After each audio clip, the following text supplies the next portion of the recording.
English से related सभी जानकारियों के लिए चैनल को सब्सक्राइब करें और बेल आइकन को भी क्लिक करें फॉर मोर इन्फॉर्मेशन। हेलो दोस्तों, ये एक नई सीरीज़ है जिसमें हम बात करेंगे क्लास 11 और 12 जो है, चाहे यूपी बोर्ड का हो चाहे सीबीएसई बोर्ड का हो। अगर आपको ग्रामर से रिलेटेड जितने भी टॉपिक्स चाहिए जो आपके सिलेबस में हैं, वो हम स्टार्ट कर रहे हैं चैप्टर वाइज। ये बुक का है, राजीव प्रकाशन की जो बुक मिलती है यूपी बोर्ड की, उसकी है, लेकिन ये सीबीएसई बोर्ड में भी काम आ सकती है क्योंकि इसको आपको हिंदी में समझने में बहुत आसानी होगी और इंग्लिश दोनों है, ताकि आपको दोनों में समझ में अच्छे तरीके से आए। तो बुक के चैप्टर वाइज चलेंगे। पहला चैप्टर है वो डायरेक्ट इनडायरेक्ट नरेशन है, ठीक है ना। अब हम चलते हैं इसके डिटेल समझते हैं। जो लिखा हुआ है, लिखा है वक्ता के कथन को व्यक्त करने के समांतर दो विधियाँ प्रचलित हैं। दो विधियाँ मतलब बताई गई हैं, जो हम कह सकते हैं वक्ता को दो तरीके से कहा जा सकता है, यानी जो बोल रहा है वो दो तरीके से बात कह सकता है।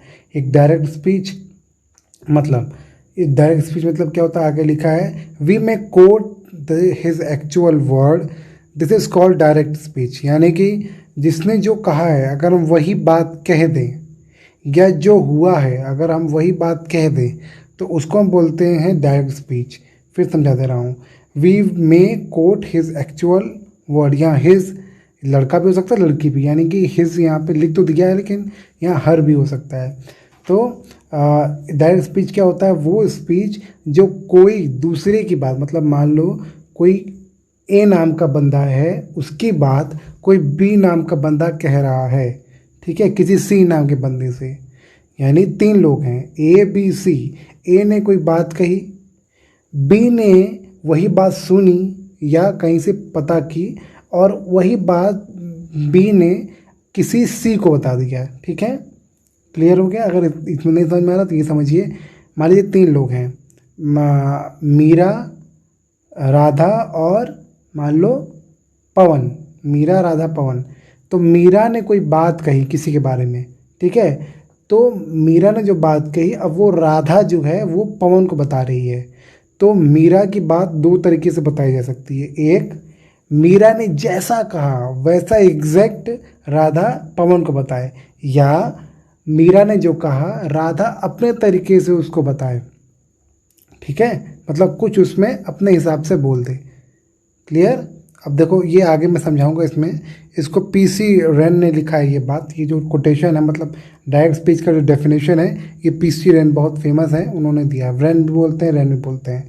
जब वक्ता के कथन को जो का त्यों ठीक उसी के शब्दों में व्यक्त किया जाता है तो उसे डायरेक्ट स्पीच कहते हैं। जैसा मैंने कहा कि जैसा मीरा ने कहा वैसा राधा ने बोल दिया, एग्जैक्ट वही ये जैसा उसने कहा।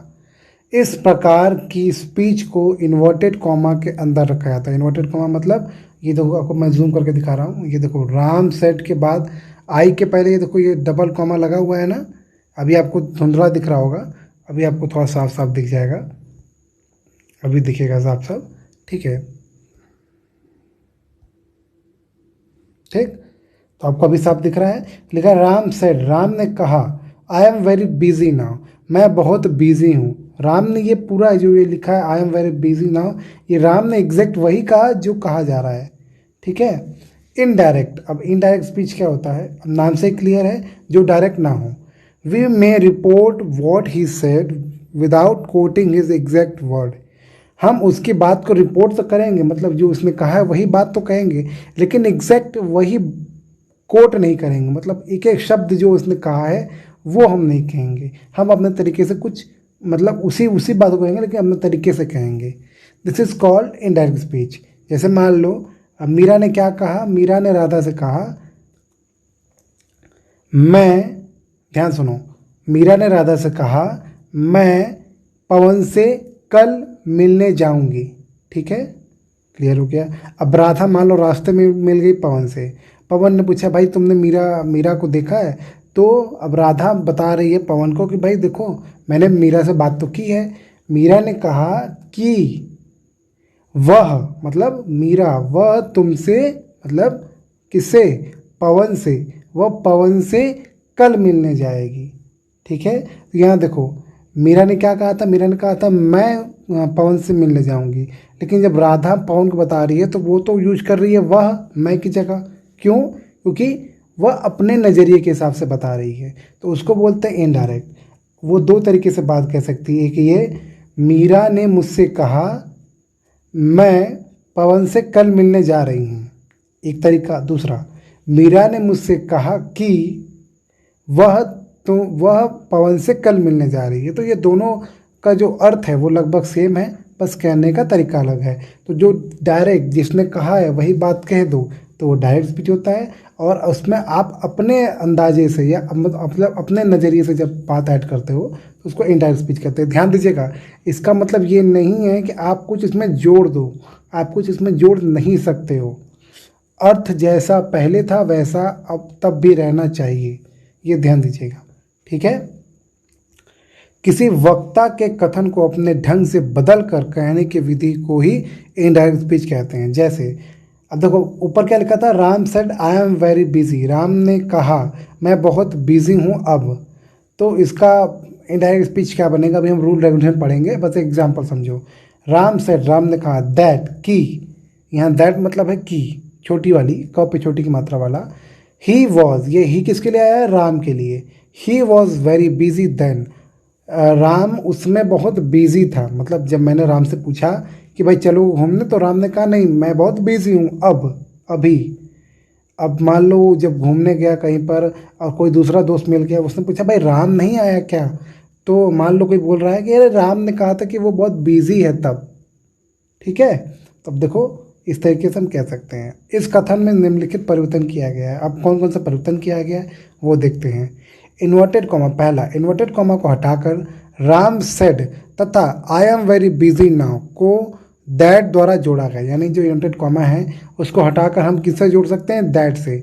अभी सिंपल रूल समझते हैं, अभी और चीज़ें जोड़ सकते हैं लेकिन अभी बस दैट समझो कि अगर हमें इन्वर्टेड कॉमा हटाना है इनडायरेक्ट स्पीच में तो हमें इन्वर्टेड कॉमा हटाकर दैट का यूज़ करना है। दूसरा, प्रोनाउन आई को ही में बदल दिया गया, अर्थात प्रोनाउन में परिवर्तन हुआ।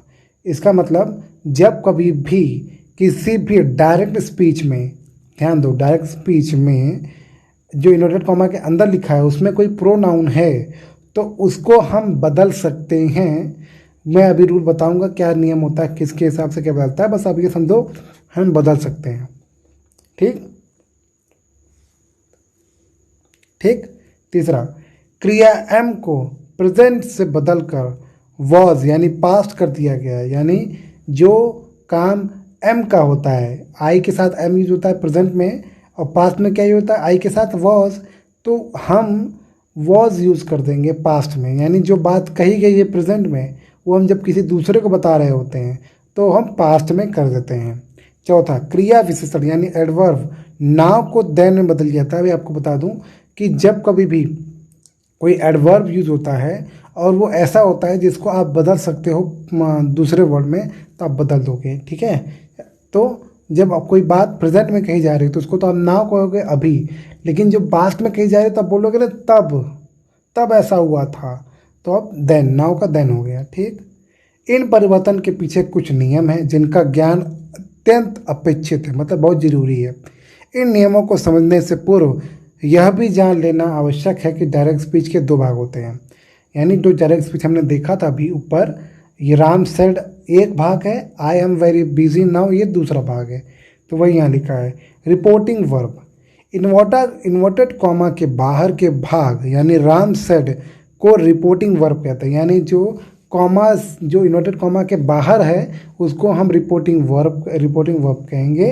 दूसरा, रिपोर्टेड स्पीच, ध्यान दो रिपोर्टेड, अब ये इसका नाम इसलिए क्यों पड़ा, रिपोर्टिंग मतलब वो बात रिपोर्ट हो रही है, और रिपोर्टेड स्पीच मतलब वो बात कही जा चुकी है, ठीक है।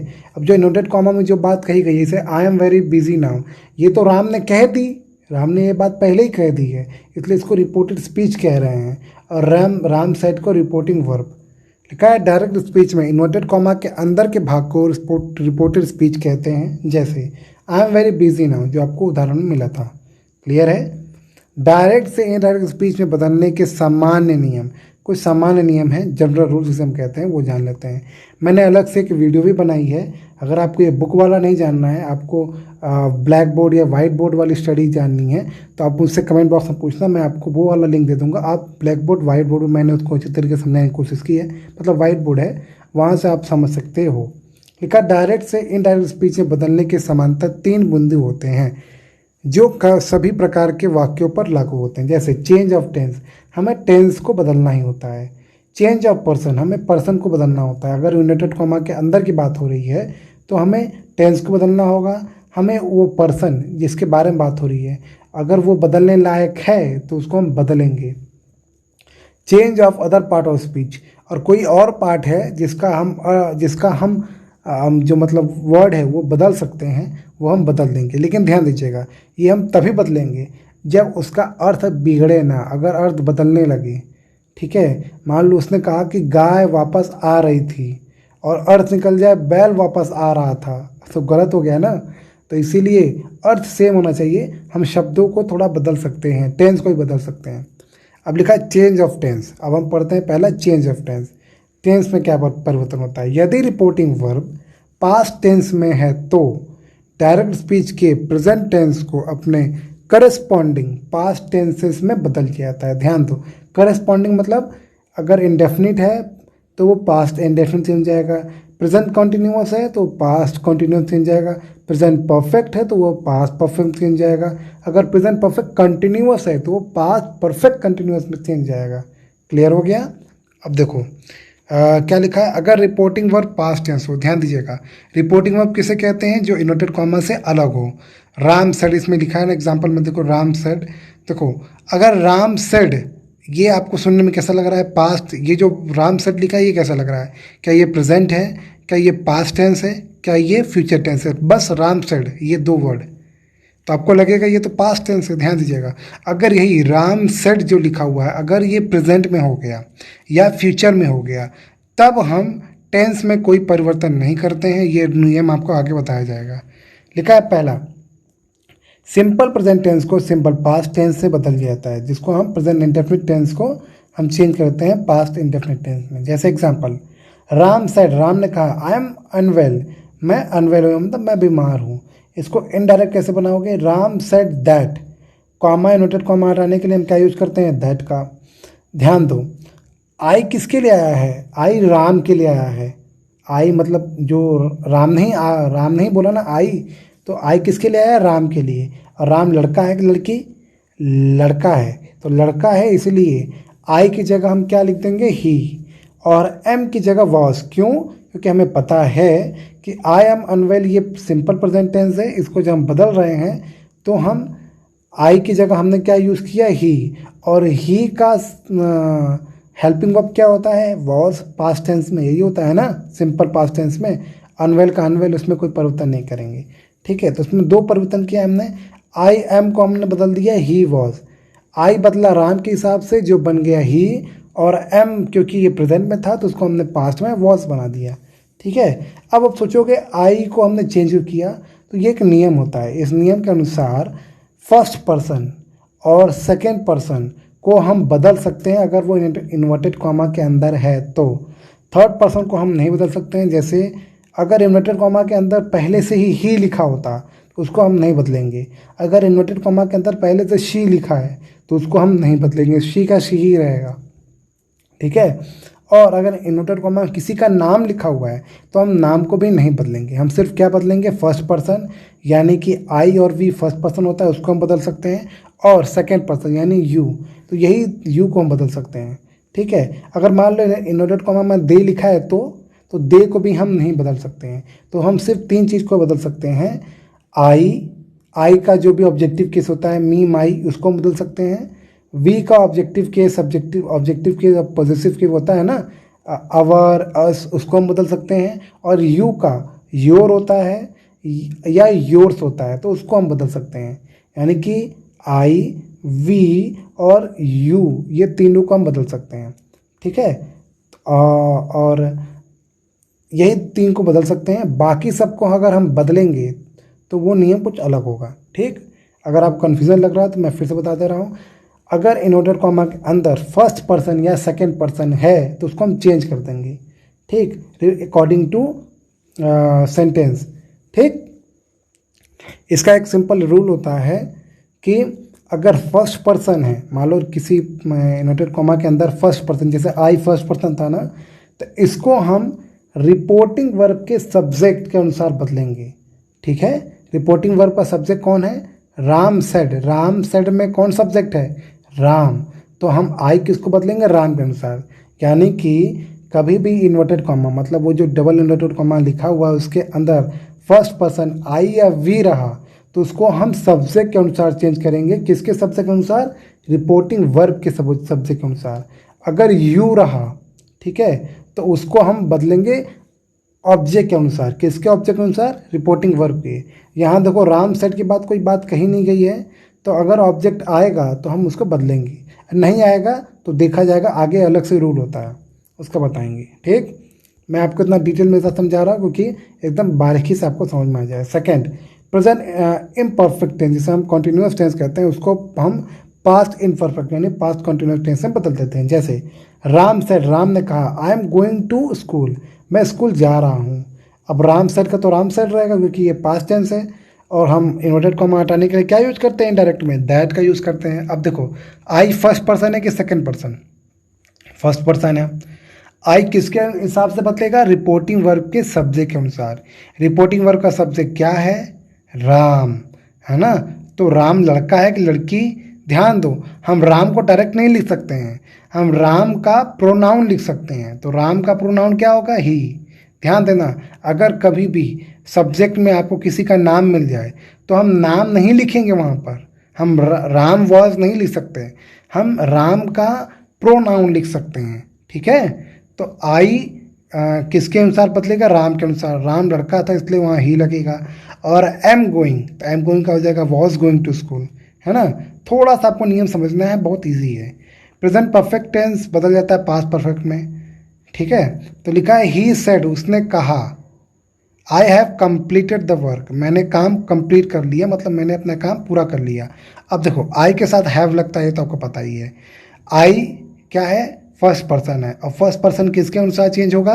सब्जेक्ट के अनुसार। सब्जेक्ट क्या लिखा हुआ है रिपोर्टिंग वर्ब का? ही पहले से लिखा हुआ है तो ही को हम ही लिख देंगे, कोई दिक्कत ही नहीं है। ही सेड दैट, उसने कहा कि। अब आई किसके रूप में बदल गया? ही के। और आपको पता होगा हैव का पास्ट फॉर्म क्या होता है? हैड। और पास्ट परफेक्ट टेंस में क्या नियम होता है?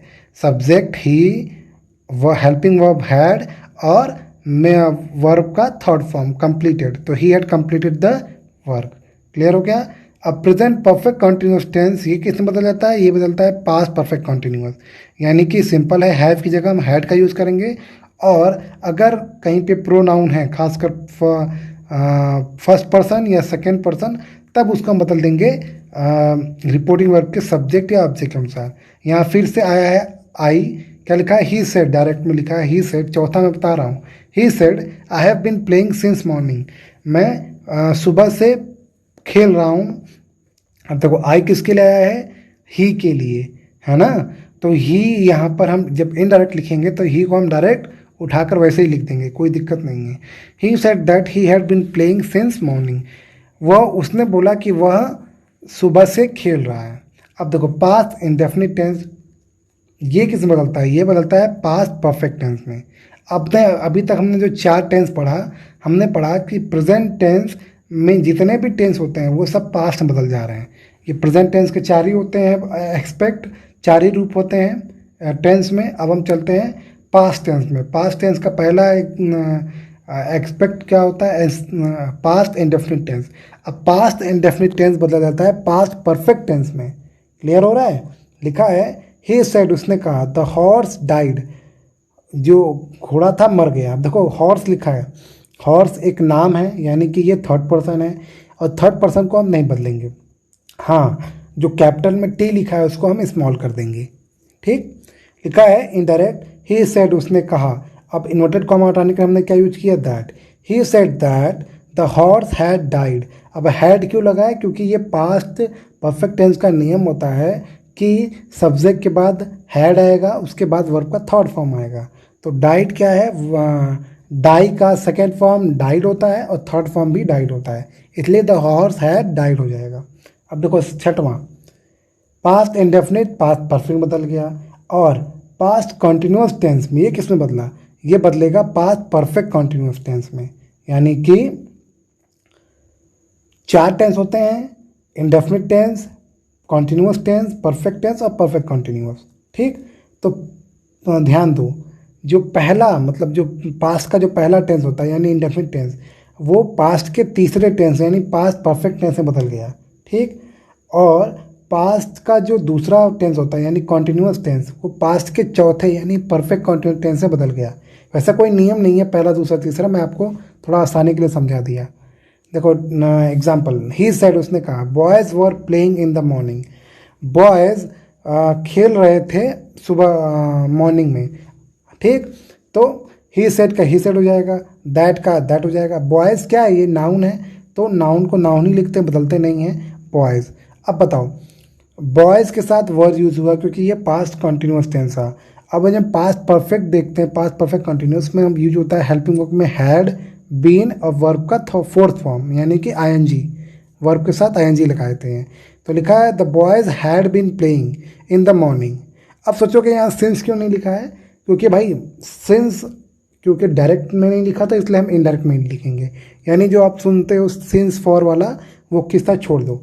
ठीक है, पास्ट कॉन्टिन्यूस टेंस जब पास्ट परफेक्ट कॉन्टिन्यूस टेंस बदलता है तो हम सिंस या फॉर वाला चीज़ नहीं लगाते हैं, जैसा डायरेक्ट टेंस में लिखा है वैसा ही हम लिखते हैं। अब विशेष क्या लिखा है, अब सोचोगे कि भाई फ्यूचर क्यों नहीं बताया मैंने, तो फ्यूचर आपको बता दे रहा हूँ। फ्यूचर में 2 हेल्पिंग वर्ब यूज होते हैं, विल या शैल। तो विल और शैल को हम बदल देंगे वुड या शुड में, यानी जब उसको इनडायरेक्ट बनाएंगे तो विल की जगह हम वुड यूज कर लेंगे और शैल की जगह शुड। ठीक है, लेकिन आपको पता होना चाहिए शुड किसके साथ मतलब शैल किसके साथ लगता है और विल किसके साथ लगता है। अगर नहीं पता होगा तो दिक्कत हो जाएगा। ठीक, लिखा है विशेष, पास्ट परफेक्ट टेंस तथा पास्ट परफेक्ट कॉन्टिन्यूस टेंस के वर्ब में कोई परिवर्तन नहीं होता। यानी कि अगर आपको कोई डायरेक्ट सेंटेंस मिल जाए जो पास्ट परफेक्ट टेंस का हो तो उसको आप नहीं बदलोगे, और कोई आपको ऐसा टेंस मिल जाए जो direct past perfect continuous tense में है तो उसको भी आप नहीं बदलोगे, क्योंकि वो नियम के खिलाफ है। सेकेंड, विल को वुड, शैल को शुड, कैन को कुड तथा मे को माइट में बदल दिया था। यानी कि कोई डायरेक्ट सेंटेंस आपको मिलता है डबल इन्वर्टेड कॉमा के अंदर और उसमें विल लिखा है तो आप उसको वुड में बदल दोगे, शैल लिखा है तो उसको शुड में बदल दोगे इनडायरेक्ट बनाते समय, और कहीं पर कैन लिखा है तो उसको आप कुड बना दोगे, और कहीं पर मे लिखा है हेल्पिंग वर्ब में तो उसको माइट बना दोगे। लेकिन एक बात ध्यान दीजिएगा, ये जरूर चेक कर लीजिएगा कि वुड किसके साथ लगता है, यानी जो विल है वो किसके साथ लगता है और शैल किसके साथ लगता है, क्योंकि कभी कभी दिक्कत ये हो जाती है। जैसे यहाँ देखो, यहाँ मैं आपको दिखा रहा हूँ, आई के साथ एम लगता है, ये तो क्लियर हो गया। अब आपने पढ़ा कि भाई एम को हम बदल दे रहे वॉज में। अगर मान लो राम की जगह यहाँ ये लिखा होता दे सेड, मान लो, या लिखा होता 3 पीपल सेड, 3 लोगों ने कहा। अब बताओ 3 जो लोग हैं वो क्या थे, प्लूरल हो गए। तो आपको पता है जब 3 लोग प्लूरल हो गए उसको हम क्या बना देंगे, दे बना देंगे। तो राम का जो बदल के ही हुआ था, मैं सेकंड एग्जांपल बता रहा हूँ आपको। यहाँ देखिए, जो राम का जो बदल के ही हुआ था वो क्या बदल जाएगा, 3 पीपल का बदल के दे हो जाएगा। और जब दे हो जाएगा तो हम वॉज नहीं लिखेंगे, हम वर लिखेंगे। ठीक वैसे ही जब हम विल को शैल में और विल को वुड में और शैल को शुड में बदल रहे होते हैं तो हमें इस बात का ध्यान देना है कि उसके साथ जो सब्जेक्ट यूज हो रहा है वो क्या है, उसके हिसाब से उसको हम यूज़ करेंगे। क्लियर है। और मोडाल आपको पता ही है, कैन कुड मे माइट में सब्जेक्ट्स का मतलब नहीं होता है, सबके साथ वही सेम यूज होता है। नियम के कुछ अपवाद भी हैं, जैसे सदा सत्य रहने वाली बात, यूनिवर्सल बात को हम वर्ब में परिवर्तन नहीं होता है। हाँ, नाउन प्रोनाउन मतलब प्रोनाउन में परिवर्तन कर देंगे, एडवर्ब में परिवर्तन कर देंगे, लेकिन वर्ब में कोई परिवर्तन नहीं करेंगे, मतलब टेंस में कोई परिवर्तन नहीं करेंगे। लिखा है direct, the teacher said, teacher ने कहा, the earth moves around the sun, जो पृथ्वी है वो सूर्य के चक्कर लगाती है। तो ये बात तो यूनिवर्सल ट्रूथ है, यूनिवर्सल मतलब जो पूरी दुनिया में सच हो। अब इनडायरेक्ट क्या बनेगा, टीचर द टीचर सेड। अब इन्वर्टेड कॉमा के लिए हटाकर हमने दैट लगाया, फिर लिखा है द अर्थ का द अर्थ हो जाएगा, मूव्स का मूव्स ही रहेगा, राउंड द सन। इसमें कोई प्रोनाउन है नहीं जिसको हम बदल दें, और ना ही कोई ऐसा एडवर्ब है जिसको हम बदल सकते हैं। यानी कि जैसा लिखा है वैसा ही हम लिखेंगे। अगर प्रोनाउन बीच में कहीं आया तो आप प्रोनाउन बदल सकते हो, अदरवाइज कुछ नहीं बदल सकते आप, टेंस नहीं बदलोगे आप। दूसरा एग्जाम्पल, राम सेड, राम ने कहा the sun rises in the east, सूरज ईस्ट में उगता है। और ये बात तो सच है, तो इसका इनडायरेक्ट जब बनाओगे तो क्या बन जाएगा, Ram said that the sun rises in the east. ठीक, इसमें देखो आपने टेंस में कोई परिवर्तन नहीं किया आपने। सेकंड, आदत संबंधित तथ्य, ऐसी बात जो तथ्य हो, जो सही हो और वो आदत से रिलेटेड हो। जैसे उसमें भी हम वर्ब नहीं बदलते, यानी उसमें भी हम टेंस नहीं बदलते। जैसे डायरेक्ट, हिज फादर सेड, उसके पिताजी ने कहा, comma inverted comma, I get up early in the morning daily. Daily मतलब वो रोज उठते हैं, अर्थात वो आदत की बात कर रहे हैं कि मैं रोज डेली उठता हूँ। तो इसको आप तो पास्ट में बदल ही नहीं सकते हो। जो काम लगातार होती है तो पास्ट में हो ही नहीं सकती, वो तो हमेशा वर्तमान चलती रहेगी, और इसीलिए इसको हम टेंस नहीं बदल सकते हैं। लिखा है हिज फादर सेड, उसके पिताजी ने कहा कि के लिए हमने क्या यूज किया, दैट। आई, हाँ यहाँ देखो टेंस हमने नहीं बदला, लेकिन हमने क्या बदल दिया, प्रोनाउन। आई किसके लिए आया है, आई ना, देखो आई पहले कौन सा पर्सन है, फर्स्ट पर्सन की सेकंड पर्सन, फर्स्ट पर्सन। और फर्स्ट पर्सन किसके अनुसार बदलेगा, वो बदलेगा रिपोर्टिंग वर्ब के सब्जेक्ट के अनुसार। रिपोर्टिंग वर्ब का सब्जेक्ट क्या है, रिपोर्टिंग वर्ब का सब्जेक्ट है हिज फादर। हिज फादर एक लोग हैं कि कई लोग हैं, एक लोग हैं, और वो आदमी है, मतलब वो मेल है कि फीमेल, यानी कि उसके लिए ही लगेगा, शी। फादर यानी कि ही लगेगा, तो फादर का जो देखो इनडायरेक्ट बदल रहा है, तो आई की जगह क्या यूज किया हमने, ही। और क्योंकि अगर आपको पता होगा, नियम पता है कि अगर प्रेजेंट इंडेफिनिट में अगर सब्जेक्ट सिंगुलर हो गया तो हमें वर्ब के साथ एस लगाना होता है या ईएस लगाना होता है। तो वही चीज़ है, ही सिंगुलर है इसलिए हमने क्या लगाया, gets up in early in the morning. तो हमने टेंस में कोई परिवर्तन नहीं किया। हाँ, हमने प्रोनाउन बदला, प्रोनाउन बदलने के कारण हमने वर्ब में थोड़ी सी बदली की, लेकिन वो उसी टेंस में बदली की, कोई दूसरे टेंस में हमने नहीं बदला। ठीक है। मुहावरे, मुहावरों को भी हम नहीं बदलते हैं। मुहावरे जिसमें यूनिवर्सल ट्रूथ का बोध हो, उसे हम उसका वर्ब नहीं बदलता। जैसे ही रिमाइंडर, उसने याद दिलाया, रिमाइंडर मतलब याद दिलाया। A bad carpenter quarrel with his tool, यानी कि एक बुरा कारपेंटर, ये मुहावरा होता है जिसका मतलब होता है जिसको काम ठीक से नहीं आता वो हमेशा खराब काम करता है, इसका मतलब यही है। A bad carpenter quarrels with his tools. अब इसका क्या हो जाएगा, अब देखो ही रिमाइंडेड, उसने याद दिलाया, दैट की। अब देखो कैपिटल जो ए लिखा था वो स्मॉल हो गया। A bad carpenter quarrels with his tool. देखो एक बात यहाँ ध्यान दो, डायरेक्ट स्पीच ध्यान से देखो, डायरेक्ट स्पीच में आपको कोई प्रोनाउन दिख रहा है, कॉमा इनवर्टेड कॉमा में एक दिखा, हिज, HIS। अब मुझे बताओ, हिज टूल, हिज जो लिखा होता है वो हिज फर्स्ट पर्सन है, सेकेंड पर्सन है कि थर्ड पर्सन है? तो अगर आपको नहीं पता तो मैं बता दूं, ये थर्ड पर्सन है। और जैसा मैंने नियम बताया था, थर्ड पर्सन को हम नहीं बदलते हैं, यानी कि हिज को हम नहीं बदलेंगे, हिज का हिज ही रहेगा। ठीक। Second example, Mohan said, Mohan ने कहा, When the cat is away, the mice play, यानी कि जब बड़ा शिकारी जब चला जाता है तो छोटे छोटे शिकारी अपना काम करते हैं। इसके इस मुहावरे का मतलब यही है। ठीक। तो वही लिखा है, Mohan said that when the cat is away, जब बिल्ली दूर होती है तो माइस यानी कि चूहे खेलते हैं। सही बात है। अब चौथा, ऐतिहासिक सत्य, ऐसी बात जो इतिहास में सच हो, फैक्ट हो। जैसे उसका भी वर्ब नहीं बदलते हैं, यानी किसका वर्ब नहीं बदलते हैं, कोई यूनिवर्सल ट्रूथ हो जो हर जगह सच हो, या कोई आदत हो उसको हम नहीं बदल सकते, उसके टेंस को नहीं बदल सकते।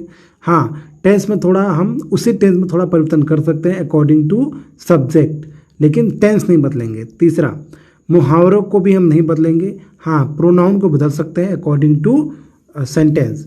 चौथा, कोई ऐतिहासिक तथ्य है उसको भी हम नहीं बदल सकते। जैसे ही सेड, उसने कहा, Kalidas is the Shakespeare of India, Kalidas Bharat के शेक्सपियर हैं। अब बताओ, ये ऐतिहासिक तथ्य है ये हिस्टोरिकल फैक्ट है, ये इसको बदला नहीं जा सकता, इसलिए इसको लिखेंगे ही सेड दैट, उसने कहा कि Kalidas is the Shakespeare of India. अब देखो इन्वर्टेड कॉमा हटाने के लिए हमने दैट यूज किया, बाकी सबको हमने सेम लिख दिया, क्योंकि यहाँ कोई प्रोनाउन है नहीं, उसको हम बदलेंगे नहीं। ठीक, कुछ विशेष जानकारी, मस्ट का प्रयोग हैड टू में बदल देते हैं हम। ऐसे कभी कभी हम मस्ट का यूज़ करते हैं, जैसे ही सेड, उसने कहा, आई मस्ट को मैं जरूर जाऊँगा, उसको जब इंडायरेक्ट बदलते हैं तो उसका हो जाएगा ही सेड दैट, उसने कहा कि, ही हैड टू गो, उसे जरूर जाना होगा। ठीक है, अब देखो आई क्या है, फर्स्ट पर्सन है, फर्स्ट पर्सन किसके अनुसार बदलेगा, वो बदलेगा रिपोर्टिंग वर्ब के सब्जेक्ट। सब्जेक्ट क्या है, ही, तो ही का ही पहले से है, इसलिए हम ही को ही बदल देंगे और हैड का यूज़ कर देंगे, हैड टू का, बाकी कुछ नहीं बदलेंगे।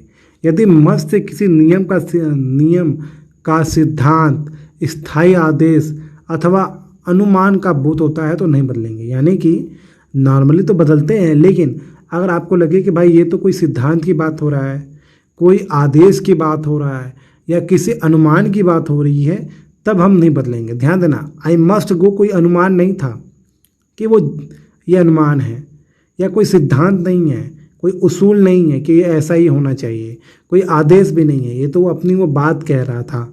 सेकेंड वाले में देखो, पहला एग्जाम्पल, ही सेड, उसने कहा, student must respect there teacher, student को जरूर से रेस्पेक्ट करना चाहिए अपने टीचर्स की।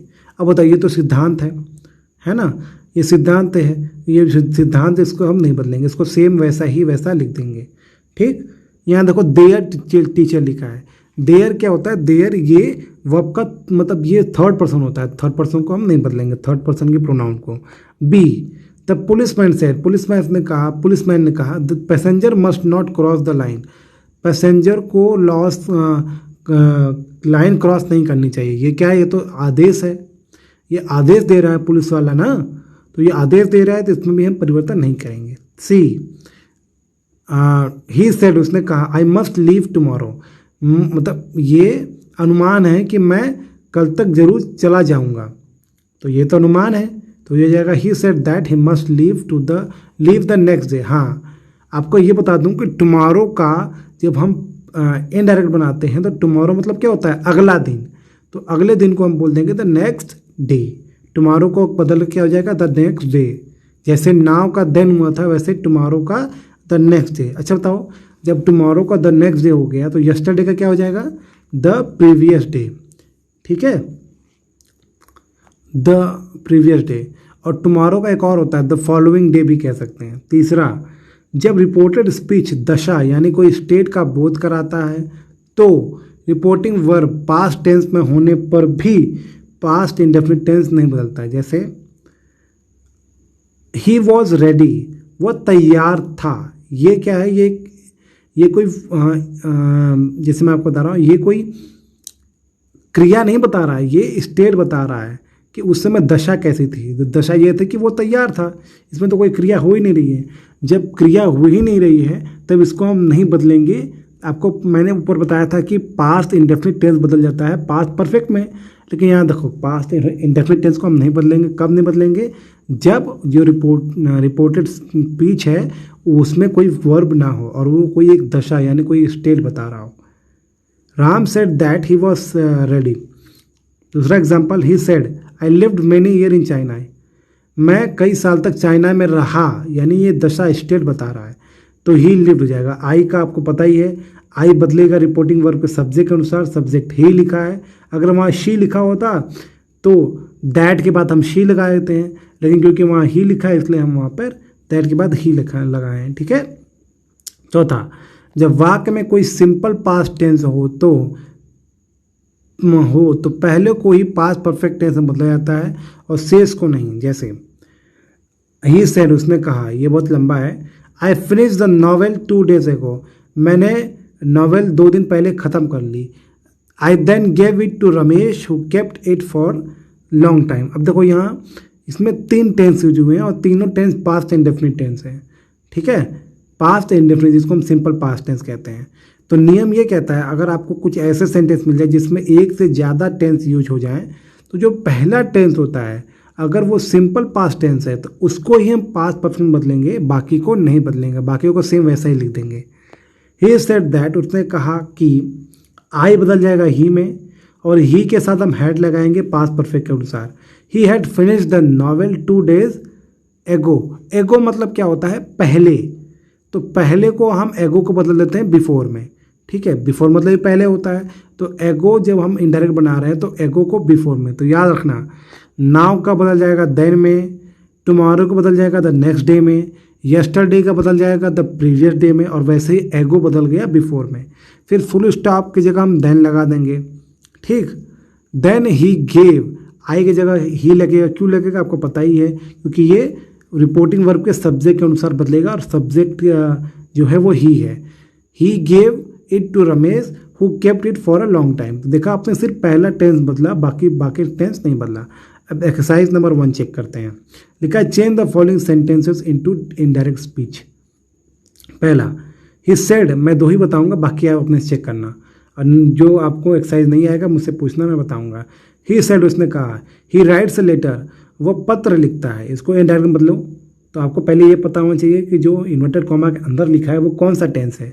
तो ये मैं आपको बता दूं कि ये सिंपल प्रेजेंट टेंस यानी प्रेजेंट इंडेफिनिट टेंस है। तो लिखा है ही सेड दैट, इसका इनडायरेक्ट क्या बनेगा, ही सेड दैट ही।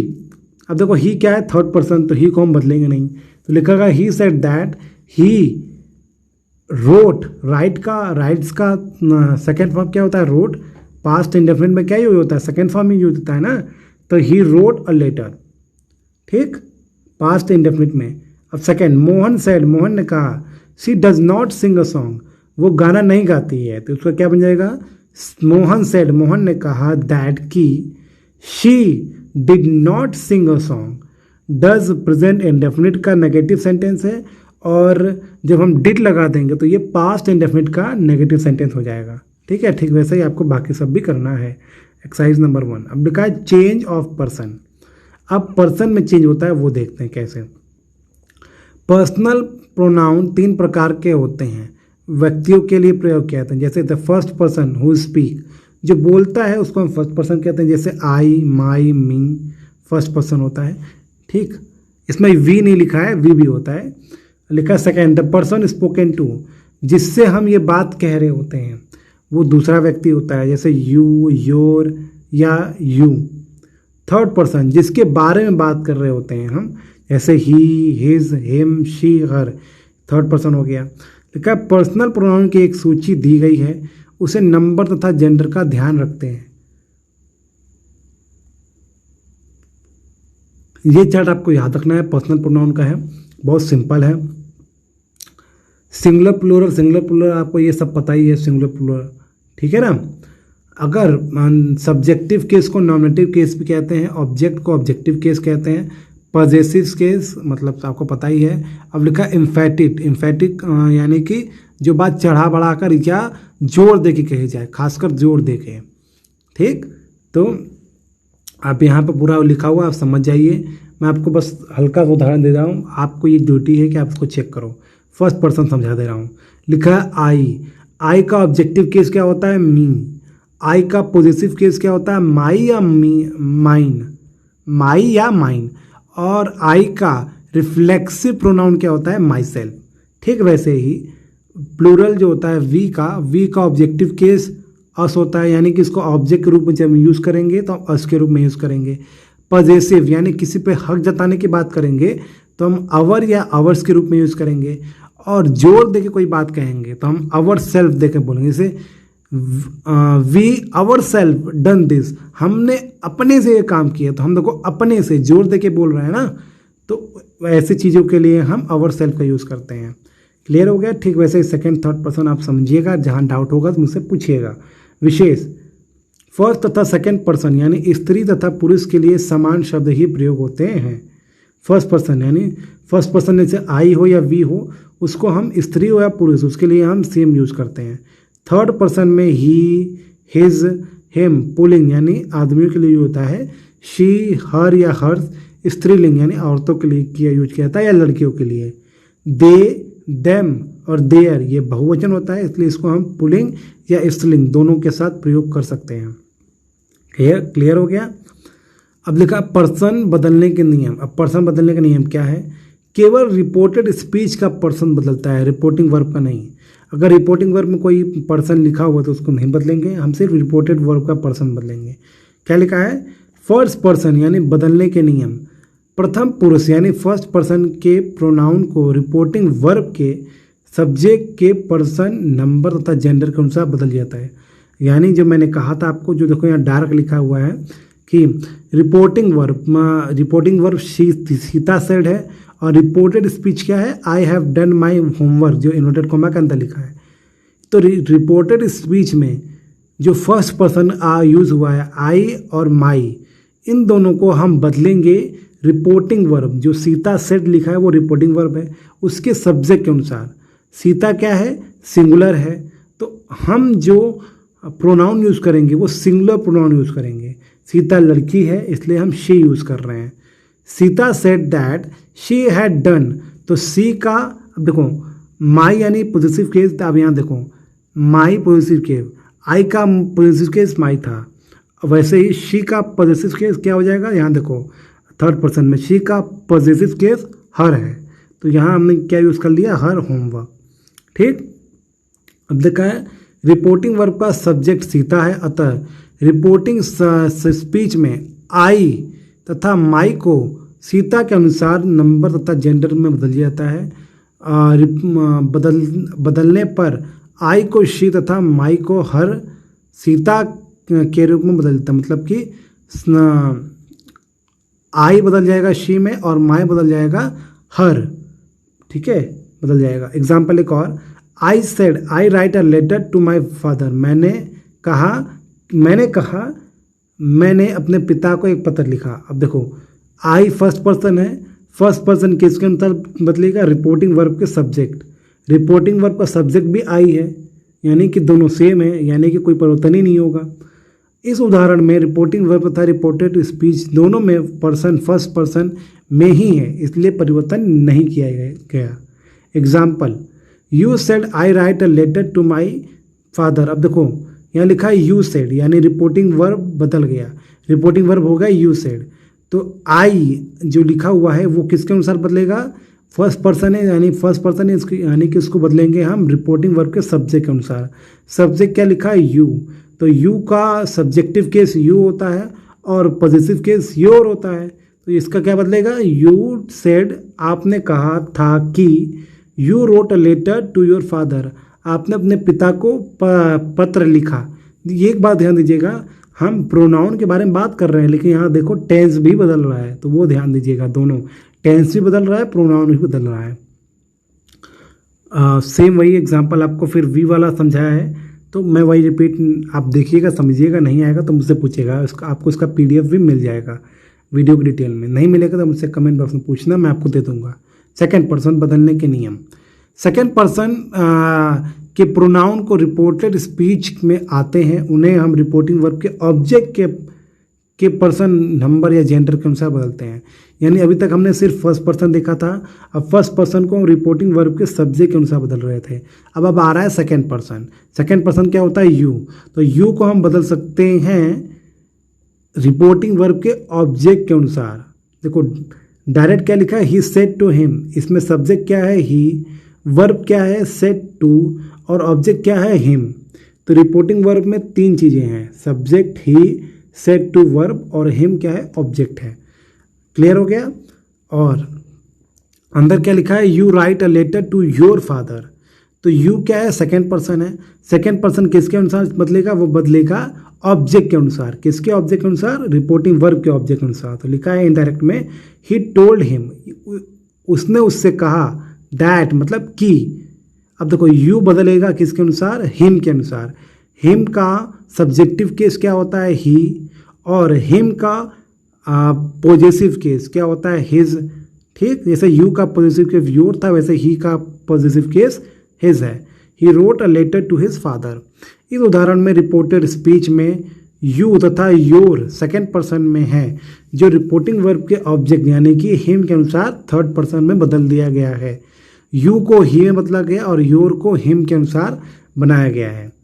ठीक ठीक वैसे ही आपको दूसरा एग्जाम्पल देख रहे हो, यू बदल गया है दे में। क्यों? क्योंकि यू जब हम चेंज करेंगे इनडायरेक्ट में तो यू बदलेगा ऑब्जेक्ट के अनुसार। ऑब्जेक्ट क्या है? देम।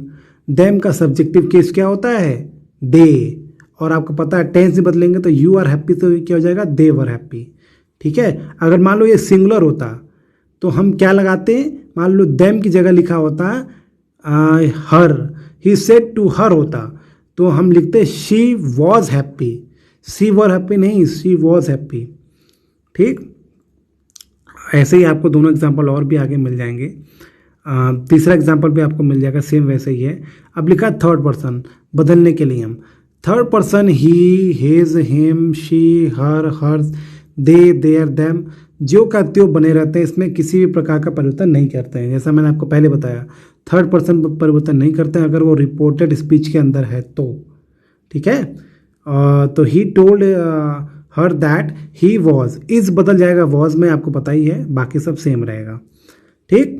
विशेष यदि रिपोर्टिंग वर्ब का ऑब्जेक्ट न दिया हो गया हो तो अपनी ओर से हम थर्ड पर्सन मानकर करते हैं। मान लो कि रिपोर्टिंग वर्ब में सब ऑब्जेक्ट ही नहीं है जैसे पहले हुआ करता था। जैसे एग्जांपल देखिए, ही सेड, उसने कहा, यू आर अ स्टूडेंट। अब बोलोगे भाई यू तो सेकेंड पर्सन है, यू को हमें बदलना था ऑब्जेक्ट के रूप में, ऑब्जेक्ट तो दिख ही नहीं रहा है। तो हम कल्पना करके अपने से मान लेंगे कि हमने टू हिम लिख दिया। आप टू हर भी लिख सकते हो, टू देम भी लिख सकते हो, कुछ भी, ये आप पे डिपेंड करता है। लेकिन ध्यान दीजिएगा एग्जाम में कभी ऐसा क्वेश्चन आ गया तो आप ब्रैकेट में जरूर लिखना। जैसे यहाँ पे लिखा हुआ ही सेड, उसने कहा, टू हिम, उससे कहा, दैट, की। अब देखो हिम को हमने ऑब्जेक्ट माना है तो यू किसके अनुसार बदलेगा? ऑब्जेक्ट के अनुसार। हिम का सब्जेक्टिव केस क्या है? ही, तो हिम बदल जाएगा ही में। अगर हमने हर लिखा होता तो दैट के बाद शी लिखते हैं। अगर हमने वहाँ देम लिखा होता तो हम दैट के बाद दे लिखते हैं। He said to him that he was a student. अब फिर लिखता है, उसके बाद लिखा है, यदि वी का प्रयोग मानव मात्र के लिए किया गया हो तो इसमें परिवर्तन नहीं होता है। जैसे ही सेड, उसने कहा, वी मस्ट ऑल डाई, हम सब मरेंगे। देखो तो वी को बदलना था ही के अनुसार, लेकिन क्योंकि अगर हम ही के अनुसार बदल देंगे तो उसका अर्थ बदल जाएगा। वी मतलब कई सारे लोग और ही मतलब एक लोग। कभी कभी डाउट आ गया ना, वी कई सारे लोग और ही मतलब एक लोग। तो जब आपको इसका जब बनाओगे, अगर दैट के बाद ही लिख दिए तो मतलब आप सिर्फ एक लोग की बात कर रहे हो, लेकिन डायरेक्ट में किसके लोग के बारे में बात हो रही है? एक से ज़्यादा लोगों के बारे में बात हो रही है। इसीलिए इसमें हम नहीं बदलेंगे। मतलब कॉमन सेंस भी आपको लगाना है, ये नहीं कि जैसा नियम लिखा है वैसा कर दो। अगर आपको लगता है कि ये जो बात हो रही है वो ज़्यादा लोग के बारे में बात हो रही है और उसको हम अगर बदल देंगे और केवल एक लोग के बारे में बात होगी तो इसका अर्थ गलत हो जाएगा। इसलिए हमें ऐसे लिखना होगा, he said that we must all die. Person के बदलने का नियम नंबर था, केस वही रहता है। ध्यान दीजिएगा।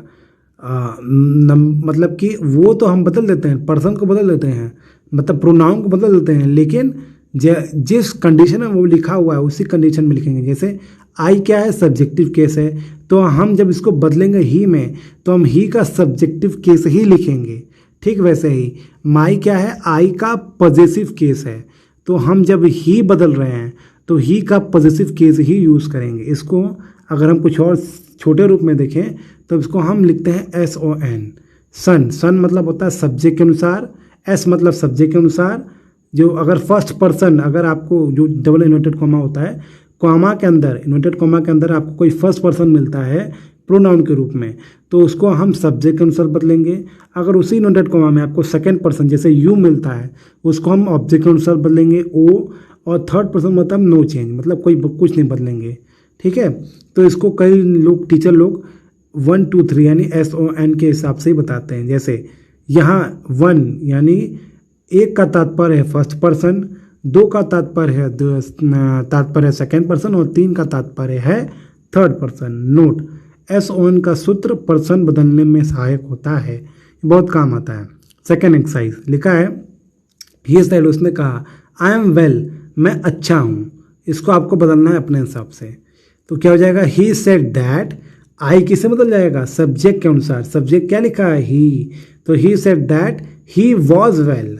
ठीक है, मैं दूसरा एग्जाम्पल बता रहा हूँ एक्सरसाइज का। ही शी सेड, उसने कहा, आई डू माई वर्क, मैं अपना काम करती हूँ। तो क्या हो जाएगा, she said that she did her work, वह उसने अपना काम किया, ठीक है, या करती थी, ये हो जाएगा। बाकी सभी आपको करना है। Change of other part of speech, कुछ और चेंज करना होता है जो मैंने आपको पहले बताया था। जैसे नाउ को हम इनडायरेक्ट बनाते हैं तो देन हो जाता है, जस्ट का भी देन हो जाएगा। टुडे लिखा होगा कहीं पर, अगर डायरेक्ट में कहीं टुडे लिखा है तो उसको हम दैट डे कह देंगे। टू नाइट को दैट नाइट कह देंगे। दिस लिखा होगा तो दैट हो जाएगा। दीज लिखा होगा तो दूस हो जाएगा। हियर लिखा होगा तो देयर। हैंस लिखा होगा तो थेंस हो जाएगा। कम लिखा होगा तो गो हो जाएगा। टुमारो द नेक्स्ट डे या द फॉलोइंग डे हो सकता है। यस्टरडे का the previous day. Last night भी कहीं पे लिखा होगा अगर डायरेक्ट स्पीच में, मतलब यूनिटेड कॉमा के अंदर, जिसको हम इनडायरेक्ट बनाएंगे तो हम द प्रीवियस डे लिखेंगे। एगो का बिफोर और लास्ट वीक का द प्रीवियस वीक, ठीक है। लास्ट मंथ क्या हो जाएगा, द प्रीवियस मंथ।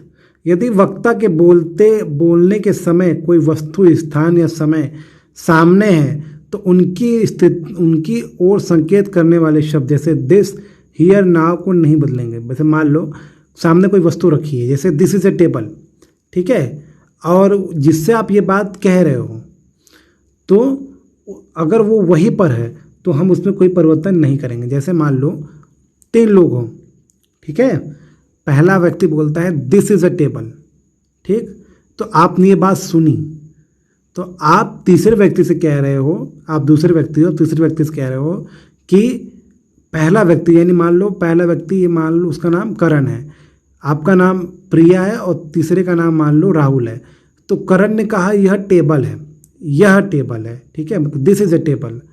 आप सब एक ही साथ हो, तो आपने ये बात सुनी, ठीक, आप कह रहे हो करण से, मतलब तीसरे व्यक्ति से, ठीक है, पहला व्यक्ति तो करण है, दूसरा व्यक्ति आप हो, तीसरा व्यक्ति मान लो कोई और है, तो आप तीसरे व्यक्ति से कह रहे हो कि करण ने कहा है यह कुर्सी है, क्योंकि वो आप सब एक ही बात कह रहे हो, और जो दिस यूज़ हुआ है टेबल के लिए वो तो पास में ही है, इसलिए उसको हम दैट यूज़ नहीं करेंगे, हम दिस यूज़ करेंगे। तो इसका बात ध्यान दीजिएगा। एग्जाम्पल जैसे he said this is my book. अब जब उसने ये कहा दिस इज़ माई बुक, यानी कि बुक उसके पास है, ठीक है, जब पास है और वो जिससे वो कह रहा है वो भी सामने ही है, तो दोनों आसपास हैं, यानी दोनों साथ में हैं। जब दोनों साथ में हैं तो जो बुक है वो दूर तो रहेगी नहीं, दूर चीज़ों के लिए हम दैट यूज़ करते हैं ना, पास की चीज़ों के लिए हम दिस यूज़ करते हैं, इसीलिए दिस का दिस ही रहेगा। बाकी सब एग्जाम्पल कुछ इसी प्रकार है। कथन उसी स्थान पर दोहराया गया है, ठीक है, बाकी सब बदल जाएगा, लेकिन हम दिस का दिस तब लिखेंगे जब उसका अर्थ ये निकले कि सब साथ में है तब। Exercise number 3, Hari said I shall punish you now. Hari ने कहा कि मैं तुम्हें अभी पनिश करूंगा। ध्यान दीजिएगा, इसका देन हम कर सकते हैं लेकिन अर्थ थोड़ा बदल जाएगा। Hari said that he should punish you now, ठीक है, नाउ का देन करोगे तो थोड़ा अर्थ बदल जाएगा, तो नाउ का नाउ ही रहेगा। She said I came here yesterday. अब नाउ का देन भी कर सकते, कोई दिक्कत नहीं, वो भी चलेगा। कभी भी एग्जाम में ऐसा क्वेश्चन नहीं आएगा जिसका 2 आंसर हो सके, ये ध्यान दीजिएगा। इसका 2 आंसर हो सकता है पहले वाले का। शी सेड, उसने कहा, आई केम हियर यस्टरडे, उसने कहा कि मैं यहाँ कल आया था, तो इसका हो जाएगा she said that she came here the previous day. Yesterday का तो बदल सकते हैं लेकिन हियर का नहीं बदलेंगे। क्यों नहीं बदलेंगे, हियर का देयर कर सकते हैं, लेकिन अगर हम हियर का देयर करेंगे तो केम को भी हमें गो में बदलना पड़ेगा, हियर को देयर बदलना पड़ेगा, तो हमें 2 बदलना पड़ रहा है। इसीलिए 2 बदलने के बजाय हम सिर्फ दोनों को ना बदलें, ठीक है। अगर बदलना होगा तो हमें केम हियर को बदलना पड़ेगा, दोनों को साथ में, गो देयर हो जाएगा, ठीक है। इसीलिए हम बदलेंगे नहीं, हम सिर्फ यस्टरडे को बदलेंगे, और यस्टरडे को बदल के बना देंगे द प्रीवियस डे, ठीक। बाकी सब भी आपको चेक करना है। स्पेशल रूल, कुछ नियम ऐसे होते हैं जो भिन्न भिन्न प्रकार के वाक्यों के लिए होते हैं, जिन्हें स्पेशल रूल कहते हैं। अतः यहाँ वाक्यों के भेद को समझना परम आवश्यक है, मतलब बहुत जरूरी है। वाक्य अर्थ के आधार पर 5 प्रकार के होते हैं, जैसे assertive, interrogative, imperative, optative, sentence, exclamatory. तो हम देखने जा रहे हैं असर्टिव सेंटेंस, साधारण वाक्य। इन प्रकार के वाक्य समझने को में सरल होते हैं। इनकी बनावट इस प्रकार होती है, subject plus verb plus object, बहुत साधारण है। या सब्जेक्ट प्लस छोटा वाला जो वी है, इसका मतलब होता है कि हेल्पिंग वर्ब। ठीक है, अब लिखा है सर्वप्रथम कर्ता, इसके बाद क्रिया तथा बाद में कर्म होता है। जैसे ही गोज टू स्कूल, इसमें क्या लिखा है, सब्जेक्ट है, वर्ब है और ऑब्जेक्ट है। अगर ही लिखा he is going to school, यानी कि सब्जेक्ट ही है, इज हेल्पिंग वर्ब है, गोइंग टू वर्ब है और स्कूल क्या है, ऑब्जेक्ट है। अब क्या लिखा है, असर्टिव सेंटेंस में दो प्रकार के होते हैं, अफर्मेटिव और negative. He goes to school, he does not go to school. अब ये तो सिंपल रूल हो गया। तो अफर्मेटिव सेंटेंस यानी सकारात्मक कथन कहते हैं कि जबकि नेगेटिव सेंटेंस नकारात्मक कथन करते हैं, तो आपको पता ही होगा। इंटरोगेटिव सेंटेंस, प्रश्नवाचक वाक्यों के अंत में प्रश्नवाचक का चिन्ह लगा रहता है, अतः इन्हें इसी की सहायता से पहचाना जा सकता है। जैसे इज ही गोइंग टू, तो हम क्वेश्चन मार्क लगाएंगे। ठीक, अब बाकी सब भी आपको पता ही है, मैं आपको नहीं बता रहा हूँ क्योंकि आपको पता होगा इंटरोगेटिव सेंटेंस क्या होता है, क्योंकि वीडियो बहुत लंबी हो जाएगी अगर मैं ये सब भी डिटेल बताने लगूँ। आप समझिए, कहीं पर डाउट होगा तो मुझसे आप पूछ सकते हैं, बता दूंगा, अदरवाइज आपको ये पता ही होगा। इंपरेटिव सेंटेंस, ऐसे वाक्य जिससे आज्ञा, प्रार्थना या परामर्श यानी कि सलाह का भाव पता चले, उसे इंपरेटिव सेंटेंस कहते हैं। जैसे get out from the class, ये कोई ऑर्डर दे रहा है। Please give me your pen, कृपया आप मुझे अपना पेन दीजिए, ये रिक्वेस्ट है। एक प्रॉपर फूड, ठीक है, एक प्रॉपर फूड, एडवाइस है भाई तुम खाना ठीक से खाओ। ठीक, ऐसे वाक्यों में कर्ता यू छिपा होता है। इंपरेटिव सेंटेंस की बात हो रही है, इसमें यू छिपा होता है। वाक्य मुख्य क्रिया में फर्स्ट फॉर्म से प्रयोग होता है, यानी कि वर्ब से शुरू होता है। नेगेटिव फॉर्म अगर हम बनाते हैं तो हम डू नॉट लगाते हैं, जैसे डू नॉट स्मोक हियर या डोंट स्मोक हियर। ठीक है, तो यानी कि इंपरेटिव सेंटेंस में अगर नेगेटिव सेंटेंस आता है तो हम डू नॉट लिखेंगे। इसमें यू जो होता है वो छिपा होता है, मतलब यू को हम नहीं लिखते हैं। ऑप्टेटिव सेंटेंस, इस प्रकार के वाक्यों में यह आशीर्वाद या अभिशाप यानी किसी को अभिशाप देने का भाव आता है। जैसे मे यू लिव लॉन्ग, ये आशीर्वाद है। मे ही डाई, वो मर जाए, ये कर्स है। Let thy will be done God, मतलब ये काम भगवान द्वारा हो जाए, भगवान ये काम हो जाए, बोलते हैं ना, भगवान ये काम उससे हो जाए। कई बार बोलते हैं ना, अरे ये बहुत कमज़ोर है, भगवान करे उससे ये काम हो जाए, भगवान करे वो पास हो जाए, तो ये विश है। ठीक, तो ऐसे सेंटेंसेस को हम ऑप्टेटिव सेंटेंस बोलते हैं। एक्सक्लेमेटरी सेंटेंस आपको पता ही है, जो आश्चर्य का भाव प्रकट करते हैं, जैसे alas he is dead, bravo we won, third my heaven I am not at fault, मेरी गलती नहीं है। ठीक, अब देखो ये हमने 5 तरीके के सेंटेंस जान लिए। अब हम जानते हैं अब डायरेक्ट से इनडायरेक्ट बदलने का नियम। असर्टिव सेंटेंस, तो क्या लिखा है, असर्टिव सेंटेंसेस को डायरेक्ट से इनडायरेक्ट स्पीच में बदलने के सामान्य नियम क्या है बताते हैं।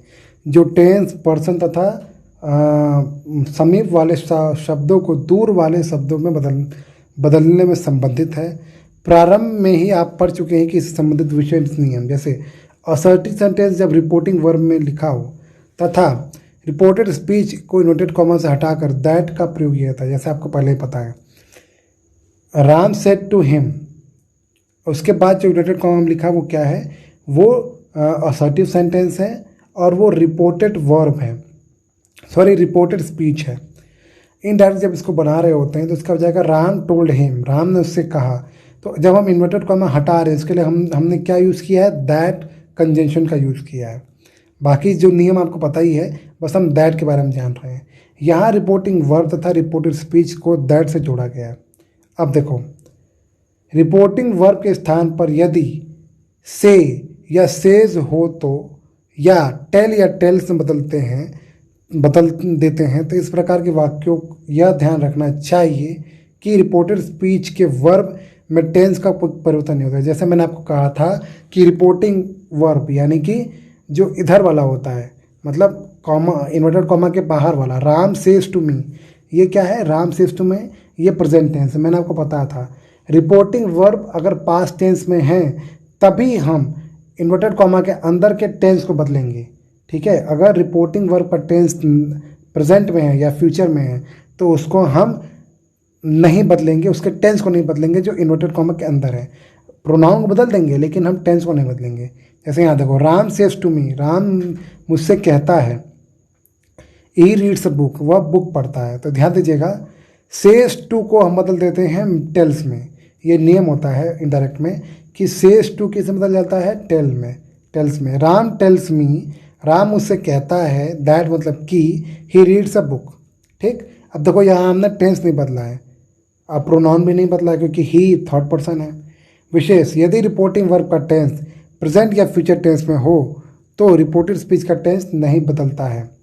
तीसरा, यदि इन्वर्टेड कॉमा के अंदर कोई व्यक्तिवाचक संज्ञा यानी प्रॉपर नाउन संबोधक कारक जैसे केस ऑफ एड्रेस के रूप में रहे तो हम रिपोर्टिंग वर्ब को ऑब्जेक्ट मानकर डायरेक्ट से इनडायरेक्ट में बदल देते हैं। यानी कि ये बहुत इंपॉर्टेंट है।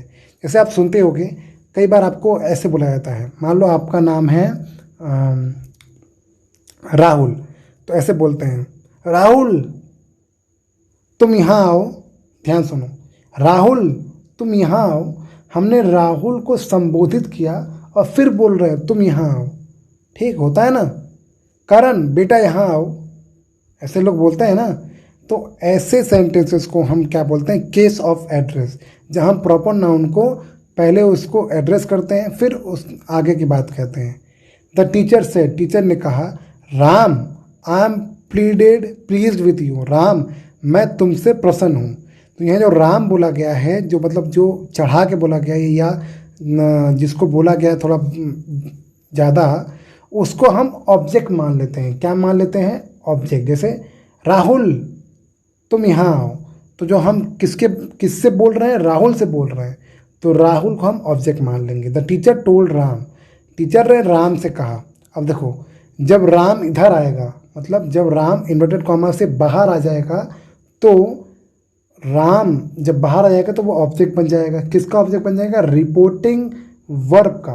रिपोर्टिंग वर्ब क्या है, द टीचर सेड, उसका ऑब्जेक्ट बन जाएगा। जैसे ही ऑब्जेक्ट आ गया, ध्यान दो, रिपोर्टिंग वर्ब में जैसे ही ऑब्जेक्ट आ जाता है तो उसको हम सेड को हम टोल्ड में लगा देते हैं, सेड टू को टोल्ड में। तो क्या हो जाएगा, the teacher told Ram that. अब जो आई है, आई फर्स्ट पर्सन है, इसको हम बदलेंगे टीचर के अनुसार। टीचर क्या है, सिंगुलर है और वो आदमी है, मतलब लड़का मेल है। तो क्या हो जाएगा, teacher he was pleased with him. वो लड़की भी हो सकती है, कोई दिक्कत नहीं है, तो शी हो जाएगा। टीचर मेल भी हो सकती है, फीमेल भी हो सकती हैं, तो यहाँ शी भी हो सकता है। That she was pleased with him, तो ही की जगह हम शी भी लगा सकते हैं। ठीक है, तो आप ध्यान दीजिएगा, जब किसी का नाम संबोधित किया जाता है तो उसको हम ऑब्जेक्ट मान लेते हैं। ठीक है, जब किसी का नाम लेकर बोलते हैं, जैसे मम्मी आप यहाँ आओ, तो मम्मी को हम क्या मान लेंगे, ऑब्जेक्ट, जब हम उसको इनडायरेक्ट बनाएंगे तो। लिखा है चौथा, यदि इन्वर्टेड कॉमा के अंदर friend, father, mother, brother, sister, ladies, gentleman आदि कॉमन नाउन संबोधन के रूप में आए तो एड्रेस्ड एज से इसे जोड़कर रिपोर्ट करते हैं। एज, हम एज लिखेंगे, जैसे बोलते हैं ना, ladies and gentleman, I should thank you all. President ने कहा, ladies and gentleman I should thank you all,